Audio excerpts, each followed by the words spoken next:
बिस्मिल्लाहिर्रहमानिर्रहीम फ़इज़ा क़ज़यतुमुस्सलात फ़ज़्कुरुल्लाह क़ियामन व क़ुऊदन व अला जुनूबिकुम फ़इज़ा तुमअन्नतुम फ़अक़ीमुस्सलात इन्नस्सलात कानत अलल मुअमिनीन किताबन मौक़ूता। औज़ु बिल्लाहि मिनश शैतानिर रजीम। बिस्मिल्लाहिर्रहमानिर्रहीम। अल्हम्दुलिल्लाहि रब्बिल आलमीन वस्सलातु वस्सलाम अला अशरफिल अंबिया वल मुरसलीन व आलिहि तय्यबीन अत्ताहिरीन। अम्मा बाद। प्यारे दोस्तों, अस्सलामु अलैकुम। मैं आपके सामने एक बार फिर नमाज जमात से संबंधित कुछ मसलों को लेकर उपस्थित हुआ हूँ। हमने अपनी पिछली बातचीत को जिस स्थान पर छोड़ा था वो इमाम जमात की शर्तों से संबंधित कुछ बातचीत थी जो हमने आपके सामने बयान की थी। इसी बातचीत को हम अपने आज के कार्यक्रम में आपके सामने आगे बढ़ाएंगे। इसमें एक मसला जो नमाज जमात में ध्यान रखने वाला है वो ये है कि जो इंसान खड़ा होकर नमाज़ पढ़ता है, यानी एक व्यक्ति है, उसका दायित्व ये है कि नमाज़ खड़े होकर पढ़े, तो वो ऐसे व्यक्ति के पीछे जमात की नीयत से नमाज़ नहीं पढ़ सकता है जो स्वयं बैठ के नमाज़ पढ़ रहा हो या लेट के नमाज़ पढ़ रहा हो। ये मसला है। यानी अगर मेरा मान लीजिए दायित्व ये है कि मेरा फ़रीज़ा ये है कि मैं खड़े होकर नमाज़ पढ़ूँ, यानी मैं मरीज़ नहीं हूँ, कुछ ऐसी प्रॉब्लम नहीं है मुझे, तो मेरा फ़रीज़ा ये है कि मुझे खड़े होकर नमाज़ पढ़नी चाहिए। अब अगर मैं जमात से नमाज़ पढ़ना चाहता हूँ तो मेरे लिए आवश्यक ये होगा कि किसी ऐसे व्यक्ति के पीछे नमाज़ पढ़ूँ जो स्वयं खड़े होकर नमाज़ पढ़ता हो। मैं किसी ऐसे व्यक्ति के पीछे नमाज़ नहीं पढ़ सकता हूँ जो स्वयं बैठ के नमाज़ पढ़ रहा हो या लेट के नमाज़ पढ़ रहा हो। यानी किसी कारण बैठ या लेट के अगर कोई नमाज़ पढ़ रहा है तो उसके पीछे खड़े होकर नमाज़ पढ़ने वाला व्यक्ति जमात की नीयत से नमाज़ नहीं पढ़ सकता है।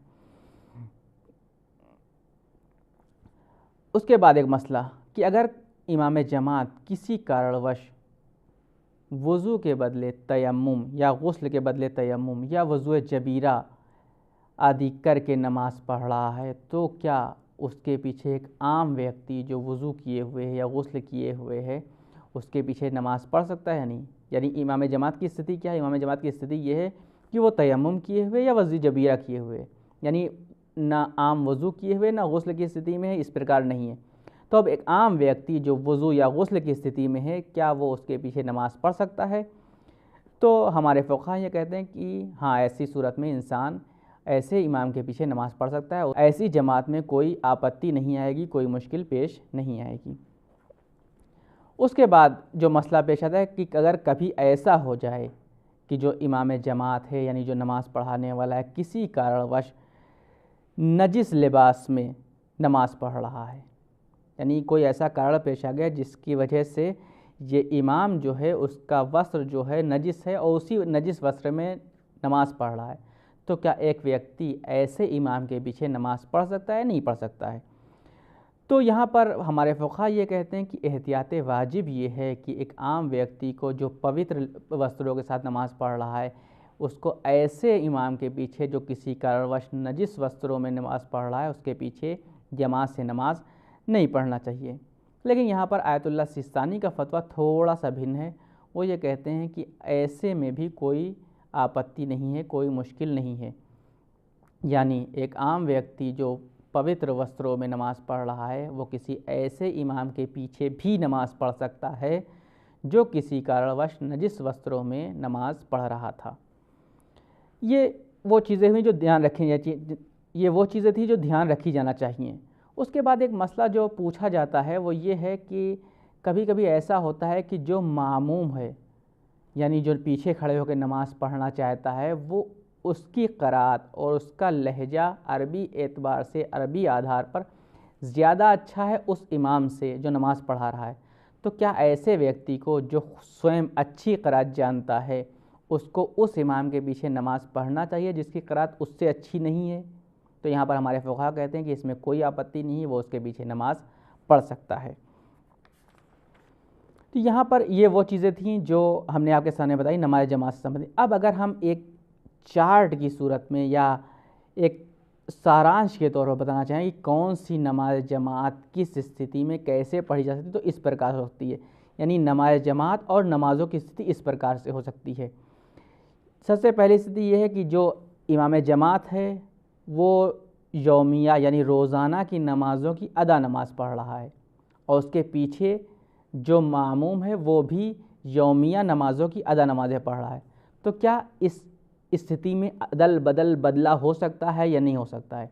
तो यहाँ पर हमारे फ़ुक़हा कहते हैं अगर यौमिया नमाज़ पढ़ी जा रही, इमाम जमात अदा पढ़ रहा है और मामूम भी अदा पढ़ रहा है, तो इसमें नमाज़ों का एक रूप और समानांतर होना आवश्यक नहीं है, बल्कि ऐसा हो सकता है कि इमाम जमात की नमाज़ असर की हो, अदा पढ़ रहा हो, और मामूम जो है वो ज़ोहर की पढ़ रहा हो और अदा पढ़ रहा हो। यानी इसमें कोई आपत्ति नहीं है, ऐसी सूरत में इंसान इमाम जमात के पीछे नमाज़ पढ़ सकता है। यानी समानांतर होना आवश्यक नहीं है, एक जैसा होना आवश्यक नहीं है। दूसरी स्थिति ये हो सकती है कि इमाम जमात जो है वो भी क़ज़ा रोज़ाना नमाज़ों की क़ज़ा पढ़ रहा है और मामूम भी रोज़ाना की नमाज़ों की क़ज़ा पढ़ रहा है। तो यहाँ पर भी हमारे फ़ुक़हा कहते हैं कि अगर इमाम जमात भी क़ज़ा पढ़ रहा है और मामूम भी क़ज़ा पढ़ रहा है, तो ऐसी स्थिति में भी नमाज़ों का समानांतर और एक जैसा होना आवश्यक नहीं है, बल्कि हो सकता है कि इमाम जमात ज़ोहर की क़ज़ा नमाज़ पढ़ रहा और उसके पीछे जो मामूम खड़ा है जमात की नीयत से उसी के पीछे सुबह की नमाज़ क़ज़ा पढ़ रहा हो। यानी अगर ऐसी स्थिति में नमाज़ हो रही तो जमात में कोई आपत्ति नहीं है, उसकी ज़ोहर की नमाज़ हो जाएगी और उसकी सुबह की नमाज़ भी जमात से हो जाएगी, इसमें कोई इश्काल पेश नहीं आएगा। तीसरी सिचुएशन जो हो सकती है वो ये है कि इमाम जमात जो नमाज़ पढ़ रहा है वो उसकी अदा है और जो मामूम है क़ज़ा है। जैसे मान लीजिए कि हम मस्जिद में पहुँचे, ज़ोहर की नमाज़ चल रही थी और इमाम जमात अदा नमाज़ पढ़ रहा था, हमने सुबह की नमाज़ नहीं पढ़ी थी। अब हम चाहते हैं कि इसी ज़ोहर की नमाज़ में जो इमाम जमात पढ़ रहा है उसके पीछे हम सुबह की अपनी क़ज़ा पढ़ लें, तो हमारे फ़ुक़हा यहाँ पर ये कहते हैं कि ऐसी स्थिति में नमाज जमात पर कोई आपत्ति नहीं, कोई मुश्किल नहीं, नमाज़ों का समानांतर और एक जैसा होना आवश्यक नहीं है, बल्कि अगर इमाम जमात अदा और मामूम क़ज़ा पढ़ रहा है तो उसकी जमात सही होगी, चाहे भले ही इमाम जमात की नमाज़ ज़ोहर की हो और जो मामूम पढ़ रहा है वो क़ज़ा पढ़ रहा है वो नमाज़ सुबह की हो, पढ़ सकता है, इसमें कोई आपत्ति नहीं है।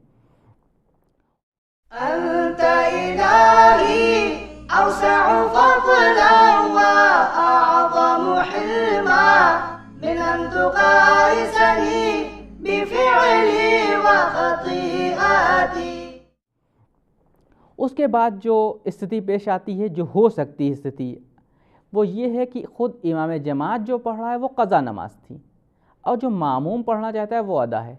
मान लीजिए कहीं ऐसी सिचुएशन पेश आती है कि कोई इंसान किसी ऐसे व्यक्ति के पीछे नमाज़ पढ़ना चाहता है जो ज़ोहर की नमाज़ क़ज़ा पढ़ रहा था।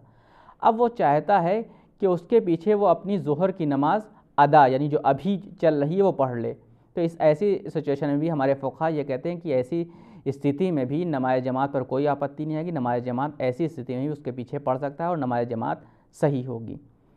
उसके बाद जो स्थिति पेश आती नमाज जमात में, नमाज आयात में हो सकती है कि नमाज आयात भी वो नमाज है जो वाजिब होती है, जैसे ज़लज़ले के कारण वाजिब हो जाती है, सूरज ग्रहण के कारण वाजिब हो जाती है, चंद्र ग्रहण के कारण वाजिब हो जाती है, काली आंधी आ जाए तो वाजिब हो जाती है। इस प्रकार की बहुत सी चीज़ें हैं जिनके कारण नमाज आयात वाजिब हो जाती है और नमाज आयात जमात से पढ़ी जा सकती है। तो क्या नमाज आयात में जिस समय नमाज आयात पढ़ी जा रही उस समय नमाज आयात जो पीछे पढ़ने वाला व्यक्ति उसकी नमाज का एक जैसा होना आवश्यक है? यहाँ पर ध्यान रखने वाली बात यह कि यहाँ पर हम जो बात करें नमाज आयात के बारे में बात है। नमाज आयात कई कारणों से वाजिब होती है। अब अगर मान लीजिए सिचुएशन ऐसी है कि इमाम जमात जो नमाज आयात पढ़ रहा है वो ज़लज़ले के कारण आने वाली नमाज आयात जो वाजिब हुई थी वो पढ़ रहा है, अब उसके पीछे जो व्यक्ति नमाज जमात पढ़ना चाहता है आयात की, वो है चंद्र ग्रहण के कारण। क्या ऐसे हो सकता है? यानी उसकी ज़लज़ले वाली नमाज आयात है और मेरी जो मैं पीछे खड़े होकर नमाज़ पढ़ना चाहता हूँ चंद्र ग्रहण वाली नमाज आयात है। तो हमारे फ़ुक़हा यहाँ पर ये कहते हैं कि इसमें कोई आपत्ति नहीं है और नमाज जमात पढ़ सकता है।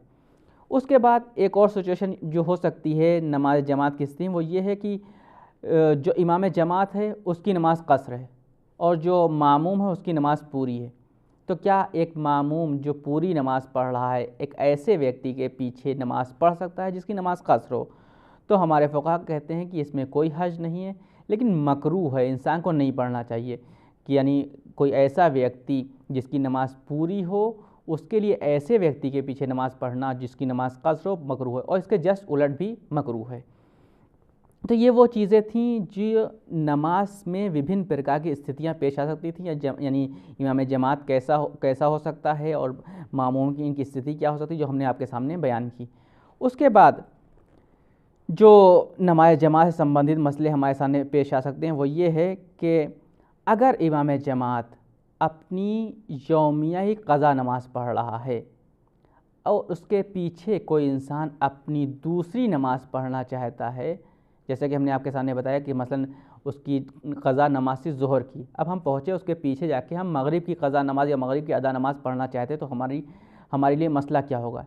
यहाँ पर हमारे फ़ुक़हा ये कहते हैं कि पढ़ सकता है, लेकिन ध्यान देने वाली बात यह है कि ये जो उसकी क़ज़ा है वो यकीनी क़ज़ा हो, यानी उसको पता हो कि हाँ ये ज़ोहर की नमाज़, यानी जो इमाम नमाज़ पढ़ रहा है वाक़ईन ज़ोहर की नमाज़ उसकी क़ज़ा हुई थी, इसलिए वो ज़ोहर की नमाज़ पढ़ रहा है, तो हम उसके पीछे अपनी मगरिब की क़ज़ा या अदा नमाज़ पढ़ सकते हैं।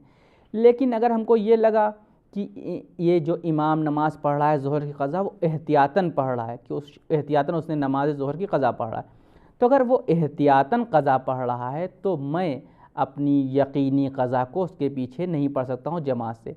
हाँ, अगर मैं भी एहतियातन क़ज़ा पढ़ना चाहता हूँ तो पढ़ सकता हूँ, यकीनी क़ज़ा जमात से उसके पीछे नहीं हो सकती है। तो ये वो चीज़ थी जो हम जिस समय नमाज़ पढ़ने के लिए एक इमाम के पीछे खड़े हो रहे हैं उस समय हमको ध्यान रखना चाहिए। कुछ ऐसे स्थान हैं जहाँ पर कुछ ऐसी कारण या कुछ ऐसे स्थान हैं जहाँ पर नमाज जमात सही नहीं है, यानी अगर जमात से नमाज़ पढ़ी जाए तो जमात से नमाज सही नहीं होगी। सबसे पहला स्थान कि जितनी भी मुस्तहब नमाज़ें हैं उनको जमात से नहीं पढ़ा जा सकता है। अगर वो नमाज़ें जमात से पढ़ी जा रही हैं तो नमाज़ें बातिल हैं, नमाज़ें सही नहीं होंगी। केवल नमाज बारान, यानी वो नमाज जो वर्षा के लिए पढ़ी जाती है, एक नमाज तलब बारान है, यानी अगर कहीं सूखा पड़ जाता है तो कुछ लोग कुछ विशेष परिस्थितियों में वो नमाज़ पढ़ते हैं ईश्वर से बारिश के लिए, तो ये नमाज इंसान जमात से पढ़ सकता है। इसी प्रकार वो मुस्तहब नमाज़ें जो पहले तो वाजिब थीं लेकिन ग़ैबत इमाम ज़मान के में वो नमाज़ें मुस्तहब हो गई, जैसे नमाज ईद हैं, तो इनको भी जमात से पढ़ा जा सकता है। इसके अलावा जितनी भी मुस्तहब नमाज़ें हैं उनमें से किसी को भी जमात से नहीं पढ़ा जा सकता है। अगर कोई व्यक्ति जमात से पढ़ता है तो वह बिदअत कर रहा है और उसकी नमाज सही नहीं होगी। उसके बाद जो दूसरी चीज़ ध्यान रखने वाली है, किसी भी यौमिया यानी रोज़ाना पढ़े जाने वाली नमाज को नमाज आयात और नमाज मैयत और नमाज एहतियात के साथ नहीं मिलाया जा सकता है। यानी क्या मतलब? यानी हमारी यौमिया नमाज है, हम रोज़ की नमाज़ें पढ़ना चाहते हैं, मान लीजिए हमारी ज़ोहर की नमाज़ है, हम ज़ोहर की नमाज़ किसी ऐसे व्यक्ति के पीछे जमात से नहीं पढ़ सकते जो मान लीजिए आयात की नमाज़ पढ़ा है। नमाज आयात अगर पढ़ रहा है तो एक व्यक्ति उसके पीछे यौमिया नमाज की अदा या क़ज़ा नहीं पढ़ सकता है। इसी प्रकार अगर इंसान नमाज मैयत पढ़ रहा है या नमाज एहतियात पढ़ रहा है, इस प्रकार की नमाज अगर कोई व्यक्ति पढ़ रहा है तो उसके पीछे इंसान रोज़ाना की नमाज़ों की इक़्तिदा या उसके पीछे जमात से नमाज नहीं पढ़ सकता है। और इसके उलट भी नहीं हो सकता, यानी अगर कोई इंसान यौमिया नमाज़ पढ़ रहा था उसके पीछे कोई चाहे कि हम नमाज आयात को जमात से पढ़ लें तो इसके उलट भी नहीं हो सकता है और ये सही नहीं होगा। अगर पढ़ता है तो नमाज उसकी सही नहीं है। उसके बाद एक और नमाज जो वाजिब होती है, लेकिन हमारे फ़ुक़हा में थोड़ा सा मतभेद पाया जाता है। कुछ कहते हैं कि इसको जमात से पढ़ा जाता है, कुछ कहते हैं नहीं पढ़ा जाता है। वो है नमाज तवाफ़। ये वो नमाज है जो हज में वाजिब होती है कि जब इंसान हज पे जाता है तो तवाफ़ के बाद 2 रकात नमाज वाजिब होती। तो क्या इस नमाज को इंसान जमात से पढ़ सकता है या नहीं पढ़ सकता है?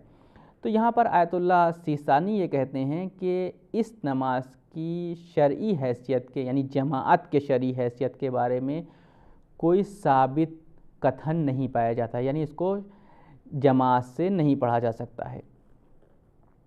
उसके बाद अगर इंसान को ये ना पता हो, यानी इंसान मस्जिद में पहुंचा, इंसान को ये नहीं पता है कि जो इमाम जमात नमाज़ पढ़ा है वो नमाज यौमिया है या कोई और नमाज है या मुस्तहब नमाज है, यानी अगर एक इंसान मस्जिद में पहुंचता है, देखता है एक व्यक्ति नमाज़ पढ़ रहा है, अब उसको ये नहीं पता कि ये जो नमाज़ पढ़ रहा है यह यौमिया नमाज है, मसलन ज़ोहर की नमाज या असर की नमाज है, या कोई मुस्तहब नमाज नाफिला नमाज पढ़ रहा है, तो क्या ऐसे व्यक्ति की नमाज, जो कि नहीं जानता है, क्या ऐसे व्यक्ति की पीछे नमाज वो जमात से पढ़ सकता है या नहीं पढ़ सकता है? तो हमारे फ़ुक़हा यहाँ पर ये कहते हैं कि अगर उसको नहीं पता है कि इमाम जो नमाज़ पढ़ रहा है वो यौमिया है या मुस्तहब नमाज, तो उसके पीछे जमात से नमाज नहीं पढ़ सकता है। तो ये वो मसले थे जो जमात से संबंधित। इसके बाद भी और भी कुछ मसले हैं जो जमात से संबंधित हैं, हम उसको आपके सामने अगले प्रोग्रामों में इंशाअल्लाह बयान करते रहेंगे। तब तक के लिए हमारी प्रतीक्षा कीजिए, हम आपके सामने इंशाअल्लाह अवश्य उपस्थित होंगे। मैं आप सभी को ईश्वर के सुपुर्द करता हूँ। तब तक के लिए वस्सलामु अलैकुम वरहमतुल्लाहि वबरकातुहू। अल्लाहुम्मा तफ़द्दल अला उलमाइना बिज़्ज़ुहद वन्नसीहा व अलल मुतअल्लिमीन बिलजुहद वर्रग़बा व अलल मुस्तमिईन बिलित्तिबाअ वल्मौइज़ा व अला मर्ज़ल मुस्लिमीन बिश्शिफ़ाअ वर्राहा व अला मौताहुम बिर्रअफ़त वर्रहमा बिरहमतिक या अरहमर राहिमीन।